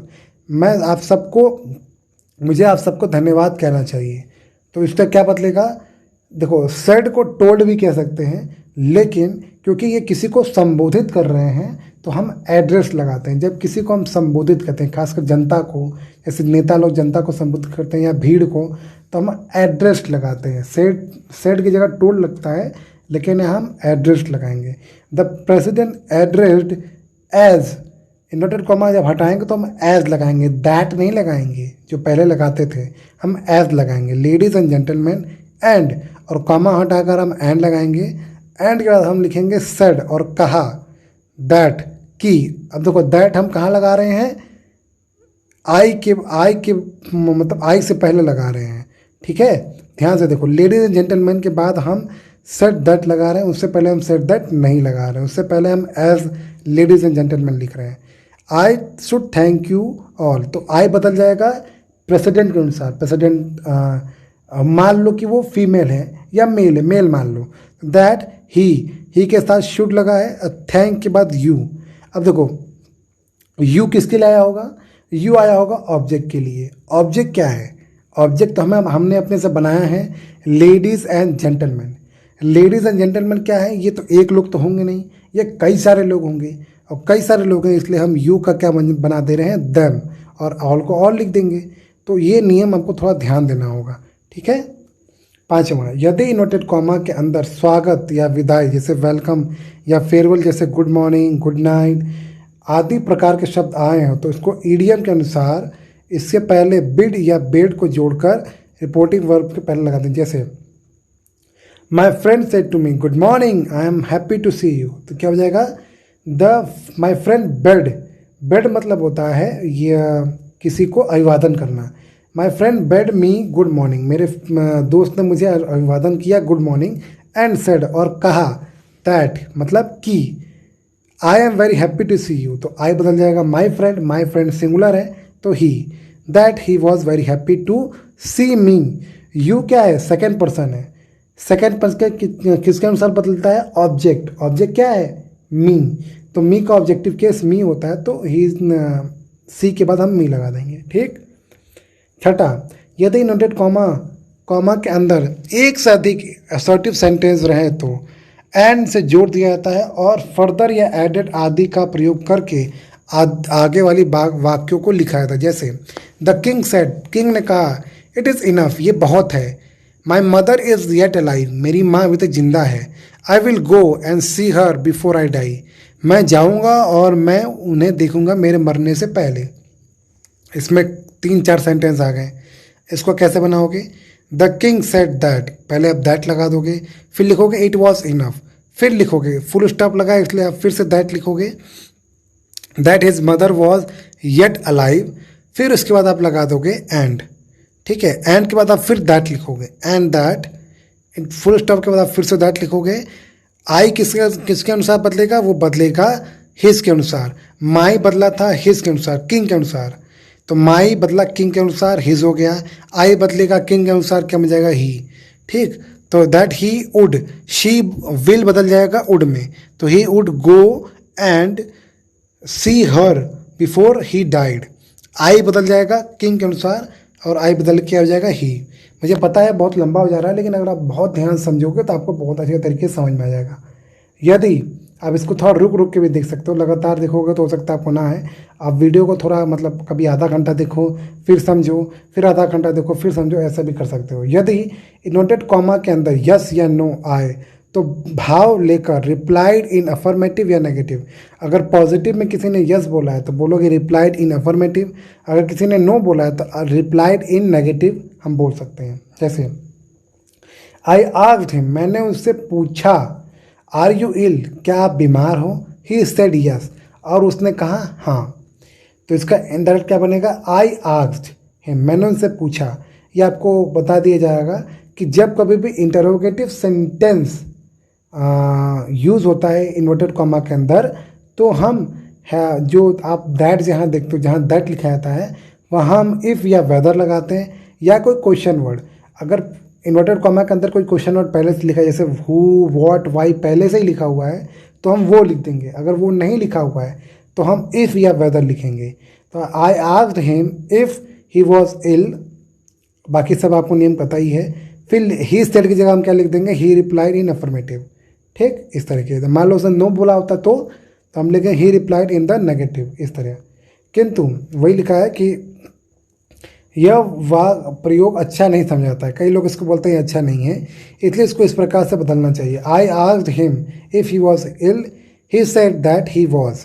आप इस तरीके से भी कह सकते हो। स्टैंडर्ड तरीका तो यही दूसरा वाला है, लेकिन नॉर्मल तरीका पहला वाला है। अब पहला वाला तरीका नॉर्मल तरीके से बोलो, फिर जब अच्छे तरीके से ग्रामर सीख जाओगे तो आप दूसरा तरीका अपनाना। निम्नलिखित उदाहरणों को देखिए। आई आस्क्ड हिम, मैंने उससे पूछा, are you going, he replied yes. इससे क्या हो जाएगा, आई आस्क्ड हिम, मैंने उससे पूछा इफ़ की, he was going and he replied that he was. इस तरीके से बोल सकते हो, या ही रिप्लाइड इन द अफर्मेटिव, इस तरीके से बोल सकते हो। दूसरा एग्जाम्पल इसी प्रकार है। Exercise number 4, Sita says, Sita कहती है सी इज़ इल, ठीक, क्या हो जाएगा, Sita says that she was नहीं होगा, शी वॉज नहीं होगा, शी इज़ हो जाएगा। क्यों, क्योंकि आपको पता होगा रिपोर्टिंग वर्ब लिखा है शी सेज, और शी सेज क्या है, प्रेजेंट टेंस है, और प्रेजेंट टेंस होने के कारण जो इन्वर्टेड कॉमा मतलब जो इन्वर्टेड कॉमा के अंदर लिखा बात है वो उसको हम वैसे ही लिख देंगे। फिर लिखा है सेकंड, मोहन सेज, मोहन कहता है, सेम वही चीज़ है। इसमें जाएगा Mohan says that he is bathing in the river, इसमें कोई कुछ बदलाव नहीं करेंगे, बाकी सब नियम पढ़ोगे इसमें थोड़ा सा बदलाव करेंगे। इंटरोगेटिव सेंटेंस जो आप बाकी एक्सरसाइज नंबर 4 का बाकी करोगे ना तो आपको समझ में आएगा। लिखा इंटरोगेटिव सेंटेंसेस। अब हम पहले अफर्मेटिव देखा, अब हम देख रहे हैं इंटरोगेटिव सेंटेंस, प्रश्नवाचक वाक्य। तो यहाँ देखते हैं क्या लिखा है, interrogative. There are two kinds of interrogative sentences. आपका पता है जो इंटरोगेटिव सेंटेंसेस होते हैं वो दो प्रकार के होते हैं। पहला यस या नो टाइप क्वेश्चन, दूसरा WH टाइप क्वेश्चन। यस या नो मतलब जिसका आंसर आप यस या नो में दो। जैसे क्या तुम स्कूल जा रहे हो तो बोल दोगे हाँ। क्या तुम आज नहाए हो, बोलो कि हाँ या ना, जो भी आपको बोलना हो। ठीक, फिर वो होता है यस नो टाइप क्वेश्चन। और एक क्वेश्चन होता है जो WH, जो प्रश्नवाचक शब्दों से पूछा जाए। जैसे तुम कहाँ जा रहे हो, तुम्हारा क्या नाम है ना, राहुल कहाँ है। ठीक, तो जहाँ पे WH वर्ड जैसे हु, वेयर, व्हाट, इससे क्वेश्चन स्टार्ट हो तो उसको बोलते हैं WH टाइप क्वेश्चन। उसको आंसर हम यस या नो में नहीं दे सकते हैं। ठीक, तो यहाँ यस नो क्वेश्चन समानतः सहायक क्रिया से प्रारंभ होते हैं, उनका उत्तर हाँ या ना में दिया जाता है। यानी कि ऐसे क्वेश्चंस जिनका उत्तर हम यस या नो में देते हैं नॉर्मली के सहायक क्रिया से ही प्रारंभ होते हैं। जैसे do you go to school, यहाँ देखिए सहायक क्रिया क्या है, हेल्पिंग वर्ब क्या है, डू। और ये पूछ क्या रहा है, क्वेश्चन पूछ रहा है कि भाई क्या तुम स्कूल जाते हो, तो आप इसका आंसर हाँ या ना में दे सकते हो, हाँ। ठीक, बस इतना ही काफ़ी है। Second, are you playing here, क्या आप यहाँ खेल रहे हो, तो आप बोल दोगे नहीं या हाँ, जो भी आपको बोलना हो। इन प्रश्नों का उत्तर हाँ या ना में दिया जा सकता है। इनका प्रारंभ डू या अग्री से हुआ है, जो सहायक क्रियाएं हैं। अब अग्री गलती बोलती है, आर लिखा है। ठीक, तो डू या आर से शुरू हुआ है। अब देखिए आगे क्या लिखा है, ऐसे वाक्य जो do, does, did, is, am, are, was, were, will, shall, may, has आदि से प्रारंभ होते हैं उसे यस या नो आंसर टाइप क्वेश्चन कहते हैं। और भी से होते हैं, कैन, मे, माइट, हो, माइट लिखा ही नहीं है, माइट भी होते हैं, कई सारे होते हैं। सेकंड, WH टाइप क्वेश्चन, ऐसे वाक्य जो प्रश्नवाचक शब्द जैसे who, what, where, when, why, whenever अर्थात WH से प्रारंभ होते हैं, उनका उत्तर यस या नो में दिया जा सकता है। जैसे who are you, what are you doing, how are you. ठीक है, तो ये प्रश्न पूछा जा रहा है, इसका आंसर आप यस नो में नहीं दे सकते हो। सभी प्रश्नवाचक शब्दों के अंत में प्रश्नवाचक चिन्ह लगा रहता है, आपको पता ही है। तो यहाँ देखो प्रश्नवाचक चिन्ह लगा है और यहाँ भी प्रश्नवाचक चिन्ह लगा ही है। तो ये आपको पता है ही कि क्वेश्चन अगर पूछा गया है तो प्रश्नवाचक चिन्ह लगाएंगे। लेकिन कुछ जनरल रूल देख लेते हैं। लिखा है प्रश्नवाचक वाक्यों को डायरेक्ट नरेशन से इनडायरेक्ट नरेशन में बदलने का सामान्य नियम। ये थोड़ा नियम आपको जानना जरूरी है। क्या लिखा है, रिपोर्टिंग वर्ब से और टेल को आस्क या इंक्वायर में बदल देते हैं। यानी कि अगर कहीं पे से लिखा है या टेल लिखा है, रिपोर्टिंग वर्ब की बात कर रहा हूँ, जो कॉमा के इधर होता है, अलग होता है। अगर उसमें कहीं टेल या आस्क लिखा है, टेल या से लिखा है, उसको हम आस्क में बदलेंगे।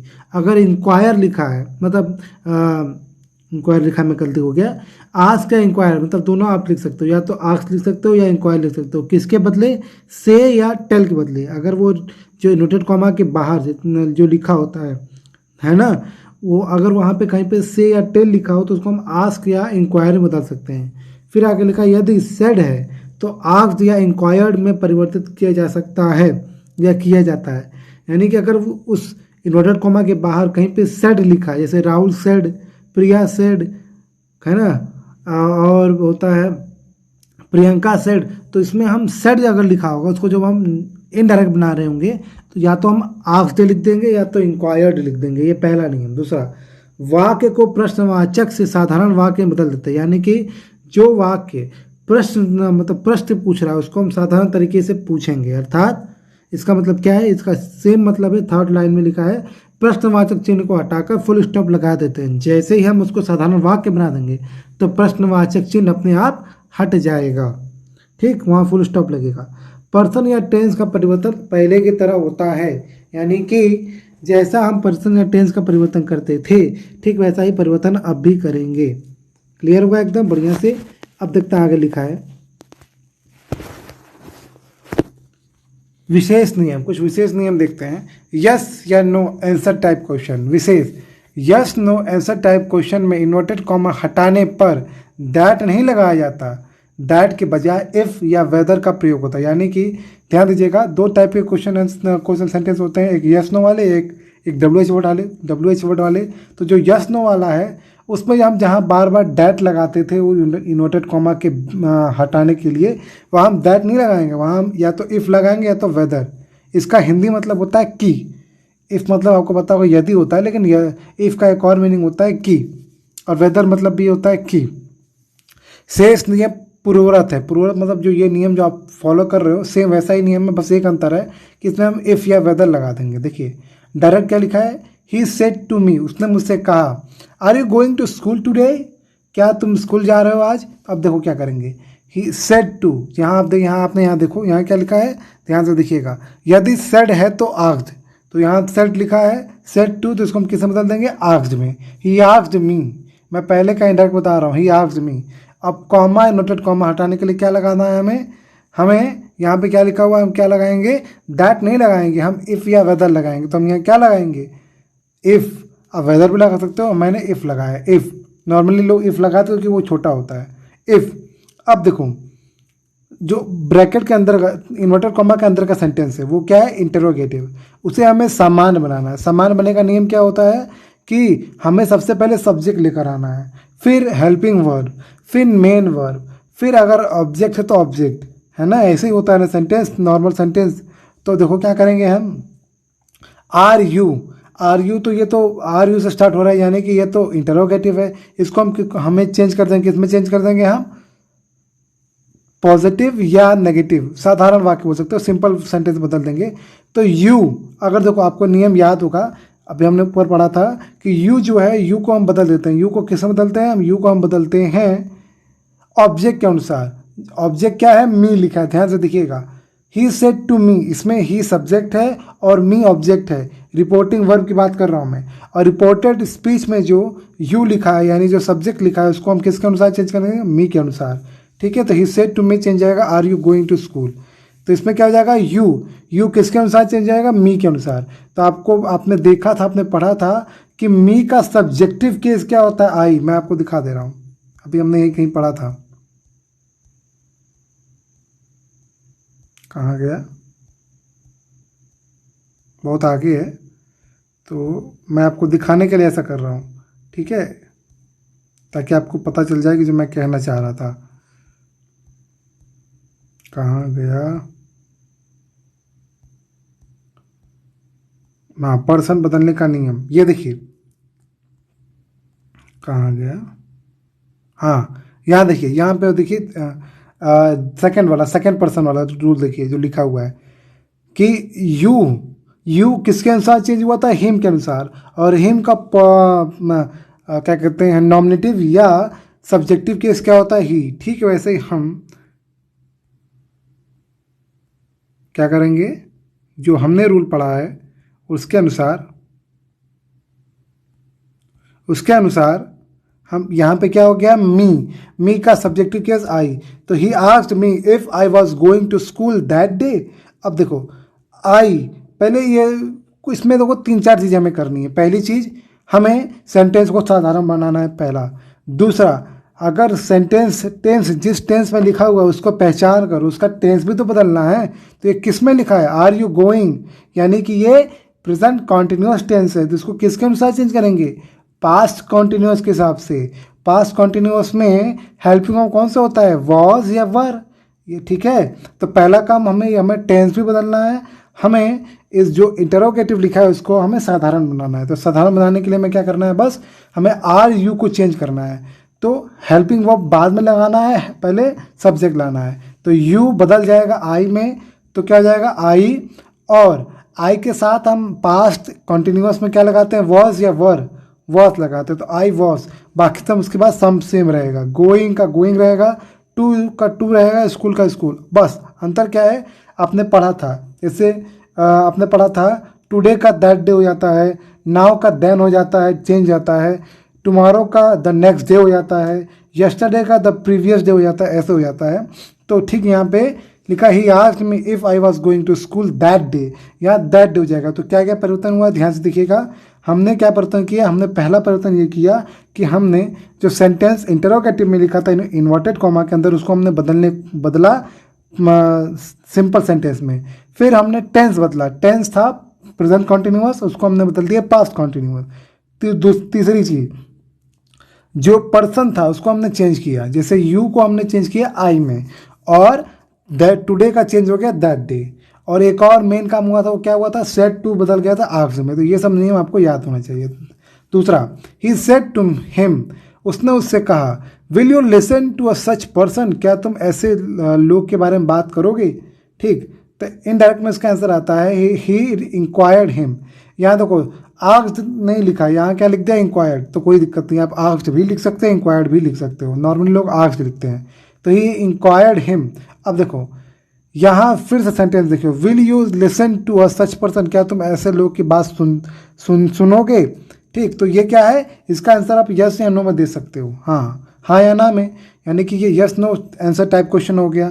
अब देखिए हमें पहला रूल क्या है, हमें रूल ये है कि हमें इन्वर्टेड कॉमा हटाना है। इन्वर्टेड कॉमा हटाएंगे तो हम क्या हो जाएगा, या तो इफ़ लगाएंगे तो वेदर, यहाँ हमने वेदर लगा दिया, आप यहाँ इफ भी लगा सकते थे। सेकंड वाला एग्जांपल बता रहा हूँ मैं। अब देखिए जो will you listen to a such person, इसको हमें चेंज किस में करना है, इसको हमें चेंज करना है सिंपल सेंटेंस में। तो सिंपल सेंटेंस का रूल क्या होता है कि सब्जेक्ट पहले आएगा, तो जहाँ सब्जेक्ट यहाँ पे विल यू था, तो यू चेंज हो जाएगा ऑब्जेक्ट के अनुसार। किसके ऑब्जेक्ट के अनुसार, रिपोर्टिंग वर्ब के। रिपोर्टिंग वर्ब का ऑब्जेक्ट क्या है, हिम। हिम का सब्जेक्टिव केस क्या होता है, ही। ये आपको याद होना चाहिए, आपके दिमाग के अंदर बैठा होना चाहिए, तभी हो पाएगा, अदरवाइज आपको नहीं आएगा। तो प्लीज़ अगर आपको रूल, जो बेसिक रूल है वो नहीं पता है, और आपको ये प्रोनाउन वाला नहीं पता है, तो आपको कभी भी नरेशन नहीं आएगा, मैं गारंटी देता हूँ। ये दो चीज़ें आपको आ गई तो नरेशन आपको समझने में बहुत ज़्यादा आसानी होगी। ठीक, तो यू चेंज हो गया ही में। अब देखो आपको याद होगा विल जो है, विल चेंज होगा उड में। जो हम टेंस वाला ट्रांसफॉर्मेशन पढ़ रहे थे तो हमने पढ़ा था विल चेंज हो जाएगा उड में, और शैल चेंज हो जाएगा शुड में। तो यहाँ ही के साथ उड लगा है, तो he would listen to a such person. यहाँ आप शुड भी लगा सकते थे, कोई दिक्कत नहीं था, लेकिन शुड आप जैसे ही लगा दोगे इसका मीनिंग थोड़ा सा बदल जाएगा। थोड़ा सा ये बदलेगा कि इसका मतलब ये हो जाएगा कि वो सलाह दे रहा है, तो इसलिए यहाँ पे हमने वुड यूज कर लिया। तो इसका ध्यान देना होगा आपको कि सेंटेंस की जो मीनिंग है वो एग्जैक्ट वही रहे जैसा ऊपर लिखा गया है, यानी जो जैसा डायरेक्ट में लिखा गया वैसा ही रहे। हाँ, हमने शब्दों को ऊपर नीचे कर दिया, हमने अपने हिसाब से बदल दिया, लेकिन जो अर्थ है वो वही रहना चाहिए। ठीक, third, the boy said to him, लड़के ने उससे कहा, आर यू इल, क्या तुम बीमार हो। Indirect sentence, the boy asked him if he was ill. अब देखो आर यू इल क्या हो जाएगा, यू चेंज जाएगा हिम के अनुसार। हिम क्या है, हिम का सब्जेक्टिव केस क्या होता है, ही, या हम बोलते हैं इसको नॉमिनेटिव केस, ही। और ही के साथ हम क्या लगाते हैं, वॉज। तो ही was ill, simple.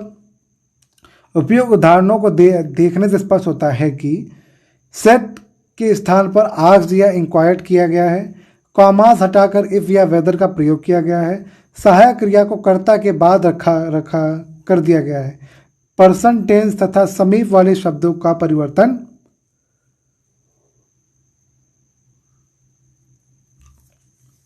Assertive sentence की भांति किया गया है। आपको पता होगा असर्टिव सेंटेंस में दो टाइप सेंटेंस आते हैं, अफर्मेटिव और नेगेटिव, तो उस पर दोनों आ सकते हैं। अब WH टाइप क्वेश्चन, इस प्रकार के प्रश्नवाचक वाक्यों में कोई भी कनेक्टिव जैसे दैट, इफ, वेदर का प्रयोग नहीं किया जाता है। मतलब हम जितने भी कंजंक्शन हमने पढ़ा होगा दैट, इफ, वेदर, तो इन सब में से किसी का भी प्रयोग हमें नहीं करना है। ठीक, जैसा हमने पहले दैट यूज किया था, फिर इफ या वेदर यूज किया था, अभी जब हम WH वाले सेंटेंस को चेंज करेंगे इनडायरेक्ट में, तो हम कोई भी ये कनेक्टिव वर्ड यूज नहीं करेंगे। ठीक है, प्रश्नवाचक शब्द जो वाक्य में प्रयोग होता है वही कनेक्टिव का काम करता है। यानी कि अगर मान लो कोई सेंटेंस ऐसे लिखा है, he said to me who are you, तो हम जो हु है उसी को ही हम कनेक्टिव मान लेंगे, हम अलग से कोई नहीं जोड़ेंगे, हम हु को ही कनेक्टिव मान लेंगे। क्लियर हुआ। अब देखिए यहाँ समझ में आ जाएगा, शेष परिवर्तन पूर्ववत होते हैं। जैसे सेट के स्थान पर आस्क्ड या इंक्वायर होता है, प्रश्नवाचक का चिन्ह हटा दिया जाता है, पर्सन या टेंस का परिवर्तन असर्टिव सेंटेंस की भांति होता है, समीप वाले शब्द को दूर वाले शब्द में बदल दिया जाता है, सहायक क्रिया को कर्ता के बाद रखकर नियमानुसार बदल दिया जाता है। यह तो आपको पता ही है। Example, Ram said to him, direct में पढ़ रहा हूँ, राम ने श्याम से कहा, हु आर यू, तुम कौन हो। अब देखो ये जो ध्यान से पढ़िएगा, मैंने हिंदी क्या बोला है। राम ने उससे कहा तुम कौन हो, इसको हमें जब इनडायरेक्ट बनाना है तो हम क्या कहेंगे, राम ने उससे पूछा, कहा नहीं पूछा। राम आस्क्ड हिम, राम ने उससे पूछा, हु आर यू, तुम कौन हो, है ना। तो इससे क्या हो जाएगा, हु का हु लिख देंगे, जैसा हम पहले दैट लिखते थे या इफ लगाते थे वहाँ हु लगा देंगे। अब जैसे हु खत्म हो गया, अब मान लो गेस करो कि हु खत्म हो गया, अब बचा क्या है, सिर्फ आर यू। तो आपको पता ही है हमें हेल्पिंग वर्ब को बाद में लगाना है और सब्जेक्ट को पहले लगा देना है। तो नियमानुसार क्या होगा कि जो यू है वो चेंज किसके अनुसार होगा, ऑब्जेक्ट, क्योंकि यू सेकेंड पर्सन है, ऑब्जेक्ट के अनुसार चेंज होगा। और ऑब्जेक्ट हिम लिखा है, हिम का सब्जेक्टिव केस क्या होता है, ही, और ही के साथ हम कौन सा हेल्पिंग वर्ब लगाते हैं, वॉज। जैसे आर के साथ हमने, यू के साथ हमने आर लगाया था, वैसे ही के साथ वॉज लगाएंगे। और ऐसा क्यों हुआ है, क्योंकि टेंस बदला है, ये प्रेजेंट टेंस में लिखा था हु आर यू, इसको हमने बदल दिया ही वॉज, यानी पास्ट टेंस में। ठीक है, ऐसे दूसरा और तीसरा एग्जाम्पल है। ठीक, अब एक्सरसाइज नंबर 5 देखते हैं, yes no answer type question. इसमें आपको खुद करना है, मैं नहीं बता रहा, बस एक बता रहा हूँ। पहला, राम सेड टू मोहन, राम ने मोहन से कहा, इसका हिंदी बता रहा हूँ। Are you reading a book, क्या तुम किताब पढ़ रहे हो। तो इसका आंसर आप जानते हो, हाँ या ना में देना होता है। तो इसका क्या हो जाएगा, राम आस्क्ड मोहन, राम ने मोहन से पूछा, if he was reading a book, full stop, question mark नहीं लगाना होता है, ध्यान दीजिएगा। देख लीजिए यहाँ पे जब हम इनडायरेक्ट बना रहे हैं तो इन्वर्टेड कॉमा के साथ साथ हम क्वेश्चन मार्क भी हटा रहे हैं। कई लोग ये गलती करते हैं, इनडायरेक्ट बनाते समय क्वेश्चन मार्क लगा देते हैं, तो हमें क्वेश्चन मार्क नहीं लगाना है, ध्यान दीजिएगा। और हाँ, अब आप बोलोगे कि सर यहाँ जब हिम लिखा था तो यू हिम के अनुसार चेंज हुआ था और वो ही हो गया था। पहला मैं एग्जाम्पल दे रहा हूँ, यहाँ तो मोहन लिखा है, तो क्या हम मोहन लिखेंगे यू की जगह, जब हम यू को चेंज करेंगे, नहीं। मोहन क्या है, मोहन कौन सा पर्सन है, मोहन तीसरा पर्सन है। मोहन लड़का है कि लड़की है, मोहन लड़का है, तो मोहन के लिए हम ही यूज करेंगे। क्या यूज करेंगे, ही। अगर यहाँ मोहन की जगह मोहनी लिखा होता तो हम शी यूज करते हैं। ठीक है, ये क्लियर हुआ। तो हम क्या बनेगा इसका, Ram asked Mohan if he was reading a book, full stop. ऐसे बाकी आपको ये करना है। अब इम्परेटिव सेंटेंस ये हम नेक्स्ट वीडियो में देखेंगे।